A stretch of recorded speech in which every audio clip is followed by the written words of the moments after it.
Hello বন্ধুরা, আজ আমি চলে এসেছি আপনাদের সাথে একটা নতুন ব্লগ শেয়ার করতে। পুরো ভিডিওটা দেখুন। আজ আমার বর বাজার থেকে নিয়ে এসছে 2 রকমের মাছ, চিংড়ি মাছ ও রুই মাছ।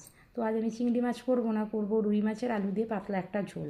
তার জন্য নিয়েছি একটা বড় সাইজের আলু, 4 টুকরো করে কেটে নিয়েছি, একটা পেঁয়াজ কুচি কুচি করে কেটে নিয়েছি, তার জন্য লঙ্কা কুচিয়ে রেখেছি, টমেটো কুচিয়ে রেখেছি, অল্প নিয়েছি তেঁতুল, ধনেপাতা কুচি ও পেঁয়াজ পাতা কুচি।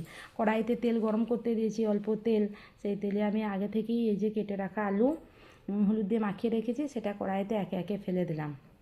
ফেলে দেওয়ার পর এই যে দুদিক অল্প আছে, কিন্তু আমি এটা করব, আছে নাড়াচাড়া করব। হালকা বাদামি লালচে হয়ে ভাজা হয়ে আসলে সেটা আমি তখন তুলে নেব। বন্ধুরা প্লিজ পুরো ভিডিওটা দেখবেন এবং একটু শেয়ার করে দেবেন এবং লাইক করে দেবেন। এই যে গরম তেলের মধ্যে আমি দিয়ে দিলাম একটু পাঁচফোড়ন। পাঁচফোড়নের গন্ধটা অসম্ভব ভালো লাগে বন্ধু। পাঁচফোড়ন লালচে লালচে ভাজা হয়ে গেলে এই যে দিয়ে দেবো পেঁয়াজ বাটাটা দিয়ে যাওয়ার পর এই যে নাড়াচাড়া করব। নাড়াচাড়া পেঁয়াজের কালার যখন লালচে হয়ে আসবে, লাল কালারে ভাজা হয়ে গেছে, তখন বুঝবো পেঁয়াজ হয়ে গেছে। তার জন্য এরপর দিয়ে দেবো টমেটো কুচি দেওয়ার পর দেবো লঙ্কা কুচি। সবগুলো একসাথে দিয়ে ভালো করে নাড়বো। তারপর দেবো হালকা মতো হলুদ। মাছে যেহেতু ভাজার সময় আমি হলুদ দিয়েছি, তাই জন্য হলুদটা একটু কম দেবো, লঙ্কা কম দিয়েছি, বাচ্চারা খাবে। আর এই যে দিলাম একটু জিরে গুঁড়ো। তারপর স্বাদ মতো নুন দিলাম। নুন দেওয়ার পর হালকা চিনিও দিলাম। চিনিটা অপশান, আপনারা দিতেও পারেন, নাও দিতে পারেন, কিন্তু রঙটা আসবে এই জন্য আমি একটু চিনি দিলাম। আর এই যে দিলাম আগে থেকে ভিজিয়ে রাখা তেঁতুলের টকটা, টমেটো দিয়েছি যদিও, তবু তেঁতুলের টক বন্ধু আলু মাছের সাথে একটা খুব সুন্দর একটা ফ্লেভার নিয়ে আসে।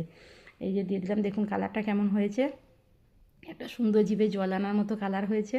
তারপরে এই যে দিয়ে দিলাম ভেজে রাখা আলু, আর তারপর দিলাম একে একে মাছের টুকরোগুলো। এই যে আমি জলটা আমার পরিমাণ মতো দিয়েছি, আলু ও মাছের পরিমাণ অনুযায়ী।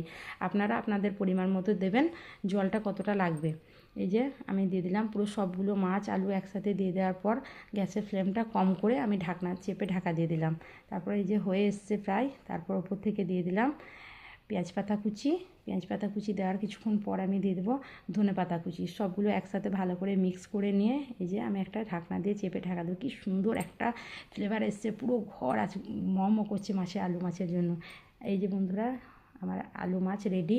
কেমন লাগলো জানাবেন পুরো ভিডিওটা।